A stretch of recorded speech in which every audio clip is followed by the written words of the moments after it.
ఈ పాప ప్రతిరోజు ఎక్కువగా కుక్కీస్ తింటుందని గమనించిన ఆ పాప వాళ్ళమ్మ ఎక్కడ తిని లావైపోతుందని కంగారు పడి మళ్ళీ తినకుండా ఉండేందుకు సీక్రెట్ గా కుక్కీస్ ని క్రీపీగా అనిపించి ఒక క్లౌన్ జార్ లో పెట్టేస్తుంది. తన కూతురుతో ఓన్లీ పెద్దవాళ్ళు మాత్రమే ఈ జాన్ని టచ్ చేయాలని, ఒకవేళ పిల్లల దీంట్లోంచి కుక్కీస్ దొంగలిస్తే ఈ క్లౌన్ వచ్చి పిల్లలంతా చూస్తుందని చెప్తుంది.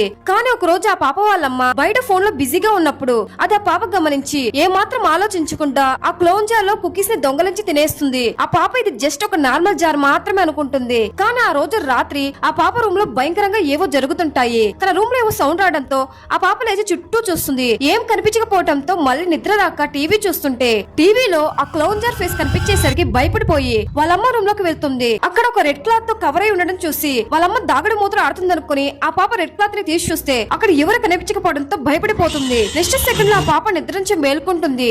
అంటే ఇదంతా ఆ పాప పీడకల. దాంతో ఇంకా నిద్ర రాకపోవడంతో ఎక్కడ నిజంగా క్లౌన్ వస్తుందేమో అన్న భయంతో ఆ జాన్ ఒక సంచిలో వేసుకుని బయటకు తీసుకువెళ్లి నేలకేసి పగల కొట్టేస్తుంది. నెక్స్ట్ మార్నింగ్ ఆ పాప వాళ్ళమ్మ ఎవరు ఆ జాన్ పగలగొట్టిందని అడిగితే ఆ పాప ఏం తెలియనట్టు ఉంటుంది. కానీ ఆ రోజు నుంచి ఆ పాపలో చాలా చేంజెస్ వస్తాయి. ఇంతవరకు కుక్కీస్ కూడా ముట్టుకోదు. పైగా ప్రశాంతంగా కూర్చొని ఏవో పెయింటింగ్ వేస్తుంది. తీరా చూస్తే ప్రతి ఫోటోస్ గానీ ఇంట్లో ఉన్న బొమ్మలు కానీ విచిత్రంగా క్లౌన్ ఫేస్ లా డ్రా చేస్తుంటుంది. ఇదంతా పాప వాళ్ళమ్మ గమనించి తనకి సంథింగ్ ఏదో అయిందని రియలైజ్ అవుతుంది. కానీ ఆ పాప నేను బాగానే ఉన్నట్టు స్మైల్ చేస్తుంది. సరేలే అని వాళ్ళమ్మ గుడ్ బై చెప్పి లైట్ ఆఫ్ చేసి రూమ్ నుంచి వెళ్ళగానే ఆ పాప నిదానంగా దుప్పటి కిందకి వెళ్లి స్మైల్ చేస్తుంది. తీరా చూస్తే రియల్ గా ఆ క్రీపీ క్లౌన్ భయంకరంగా తన పక్కనే ఉంటుంది.